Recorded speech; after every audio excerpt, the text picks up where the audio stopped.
Namaste. मेरा नाम Kevin है, and this is my CLE on India.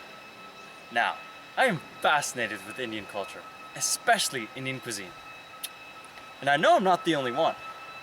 For centuries, Europeans traveled along the arduous Silk Road to gather hold of some of India's best spices.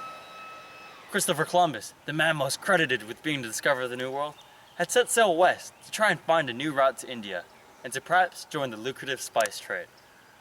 And I've traveled all the way to my good Indian friend's house to get a hold of his best recipe. Now, come along and experience some of India's richest flavors with me.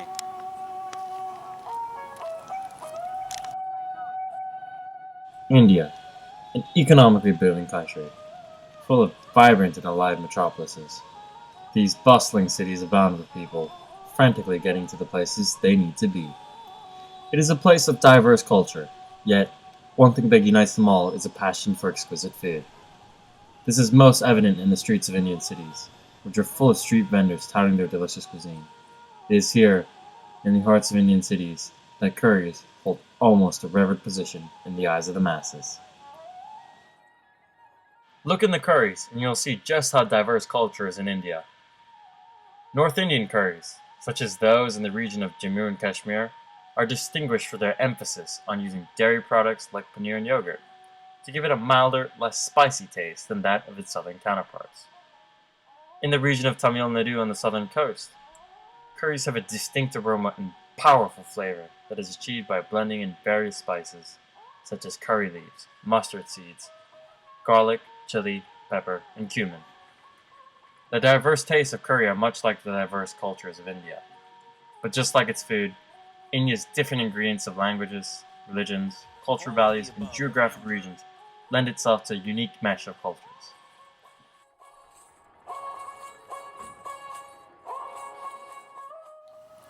For a person expected to visit India on business, there's professional etiquette that should be adhered to. I will teach you the basics of what you need to know. On greetings. For a man greeting a man, or a woman greeting a woman, an initial namaste and a light handshake after would suffice. For formal greetings between a man and a woman, it is usually best to let the woman initiate contact, if at all. Many Indian women will avoid contact with men in public situations. Usually, a namaste will suffice. On time. There is a well-accepted joke among Indians about IST, Indian Standard Time. This basically means that if you have an appointment at noon, you can expect to have your party arrive for the meeting to begin anywhere between 30 minutes to a couple hours later. It's best to expect an hour delay, but you should be punctual. On negotiating. Indians tend to favor indirect style of communication over direct. It is a mistake to be overly aggressive, since that is a sign of disrespect. Indians also favor a non-confrontational style and value relationship building, so avoid hard selling, pressure tactics, and any sort of conflict or confrontation. Part of this indirect style of communication means that many Indians will usually avoid saying no. They tend to say maybe, or that would be difficult. Decisions can also take time and are usually made by the most senior person, so you must be patient. On dress. Be respectful of their culture. In a business setting, or even in public, dress conservatively. For men, white or dark colored dress shirt, tie, and jacket. Women should avoid wearing tight clothing and should also dress in dark colors and business professional. And that is a great place to leave off. With this understanding of business etiquette, you'll do well on your business trip. But before we get on to the main course, let's chat about some key phrases you would need to know in India. Now, India is a unique country in that it has over 30 languages spoken by more than 1 million native speakers each. But by far the most popular and official language is Hindi, which has 450 million native speakers. Now, I'll be trying to teach you a few of these key phrases that you would need to know to survive in a foreign land. You might be surprised how far these phrases might get you. To begin, hello is namaste with a little bow of the head, or in a more formal business setting, namaskar. Goodbye would be alvida. For please, kripeya. Excuse me, Shema karo? For I don't know. Sma mujhe samajh nahi aata? Do you speak English? क्या आप अंग्रेजी बोलते हैं? For I would like be मैं चना चो गरम चाहूँगा. How much is this? ये कितना का है? For thank you. धन्यवाद. Yes? हाँ? No? नहीं? And finally, I am sorry. मुझे माफ करो. And that is it. Those are the phrases that you will need to know in India. Alright, today we're going to be cooking chicken curry masala. So here are our ingredients. We have some red onions we got from the local store, some tomatoes, and we also canned tomatoes. Alright, so that's what's in here. We have chili powder for spice. We have a mesh of garlic and ginger. And turmeric, and that really gives the yellow color, brings it out, makes your food look attractive. And we also have over here our special curry masala for chicken spice blend. This is absolutely delicious, love this stuff. Alright, so that will make a curry, and conveniently we have pre-made naan garlic. Naan with garlic that we've gotten from the store, and you would just heat that up, and you would eat this and dip this into your curry.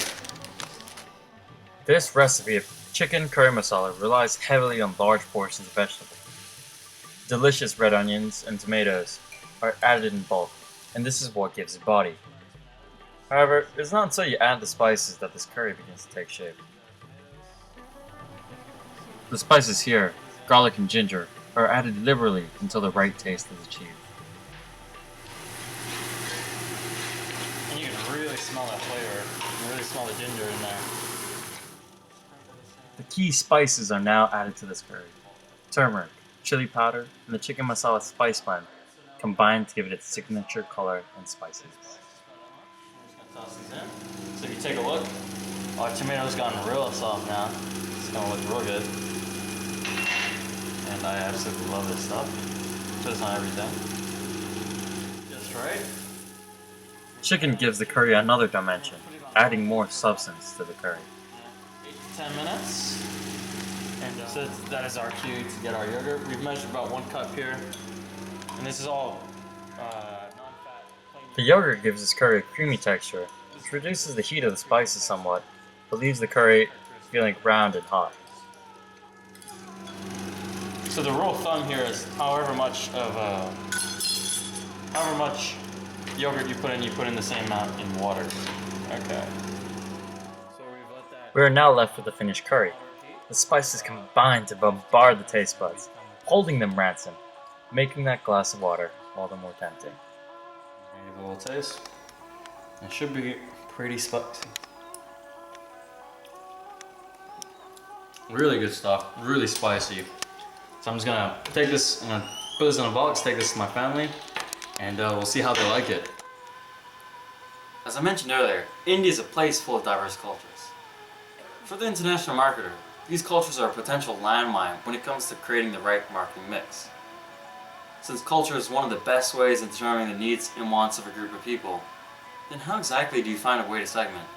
When cultures in India are so intertwined, similar and dissimilar at the same time.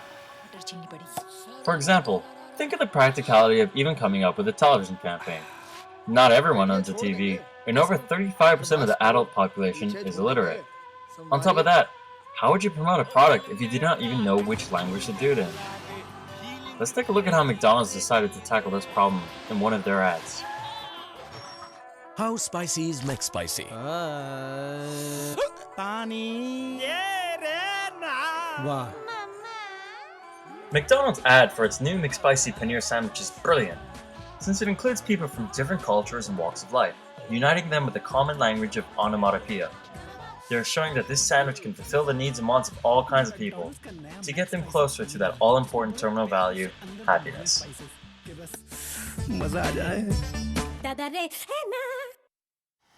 One of the key strategies to marketing success in India is to find a segment that is both substantial and responsive.